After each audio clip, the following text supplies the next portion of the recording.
Waterfall. Total 3 scalp defense. New Clear Men. New Nor Sinigang Swak Pack. Swak sa asim at linamnam. 5 pesos lang. Sa unang hirit, ambisyong totoo ang unang hirit, ang saya-saya. Sa unang hirit, mangungulat ka. Alright, good morning again mga kapuso. Babalik pa rin tayo dito sa Paete, Laguna. Of course, sa pagawaan pa rin po ng iba't ibang klase ng Christmas decors. At kung kanina nakita nga natin yung gawa sa papel at sa tingting, ngayon naman ito yung mga gawa, usual na nakikita natin, gawa sa resin at sa tela. At ang karamihan nga dito sa nasa harapan ko, ito po yung mga nativity set. Ayan, iba't ibang klase yung nakikita natin. Yung pinakamaliit daw mga kapuso, katulad nito, nasa 350 pesos lamang. Pero yung malalaki, of course, medyo mas mahal yan, tulad nito nasa harapan ko.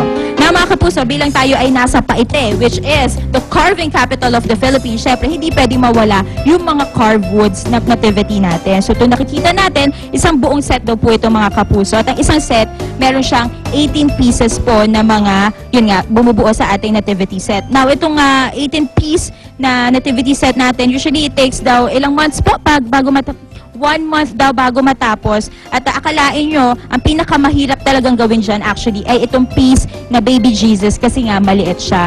And that, ang ginagamit nga daw nila na wood dito ay yung batikuling. Tama po, no? Batikuling kasi nga soft wood siya pero matibay. At saka actually, ito napakalaki niya, diba? Pero pag binuhat mo, ayan, napakagaan niyang gawin. Alright, ilan lamang po yan mga kapuso sa mga makikita mga Christmas decors nga dito. At syempre sa aming pagbabalik, magbibigay po kami ng tips kung ano nga ba yung mga nababagay ng mga Christmas decors sa ating mga bahay. Kaya tutok lamang po kayo, babalik po tayo dito po yan sa Paete, Laguna. Back to studio muna, guys.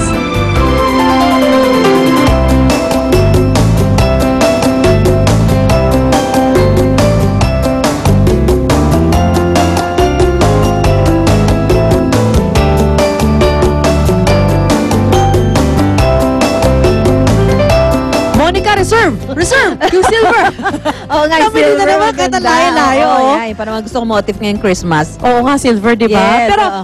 nga pala, aside from mga decorations, isa talaga sa mga mabenta pag Pasko, ay walang iba kundi ang pastry, di ba? Kahit Yeah. hindi na okasyon yan. Pastry forever. O yan, panghandaman yan. O kaya naman regalo na tiyak na magiging special ang inyong occasion dahil sa mga pastries na ito. At saka maganda pa rin yung pang negosyo yan, Lynn. Oy, nako, for sure. Wag lang ako magne-negosyo doon pag ako kakainin ko lahat, di ba? Oo.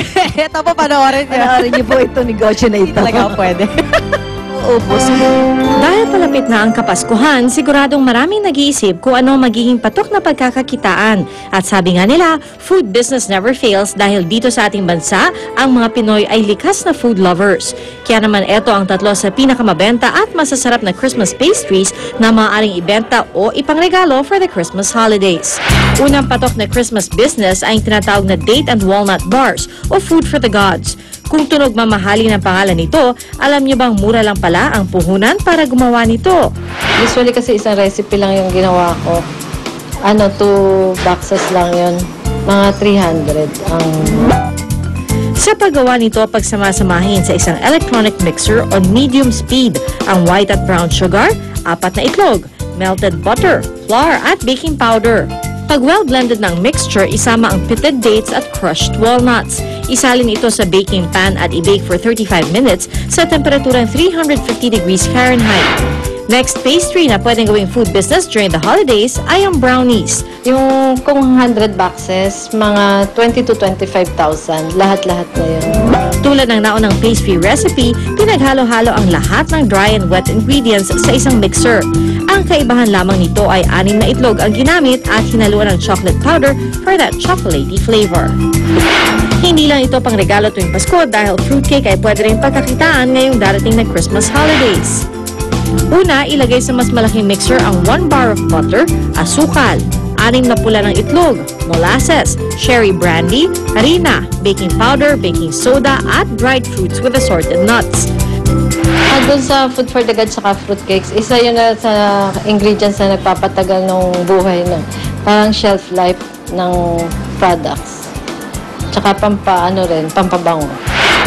Pagkatapos ilagay ang fruitcake mixture sa baking pan, ay timbangin ito upang malaman kung sapat na ito sa ½ pound o kalahating kilo. Top it with cherries, dates, and walnuts and bake until 35 minutes. Pagkatapos hanguin sa oven, brush it with cherry brandy. O diba, kahit you're at the comforts of your own home, ay pwede nang kumita ngayong holidays. Subukan na mga Christmas pastry na ito nang maging masagana ang inyong Pasko.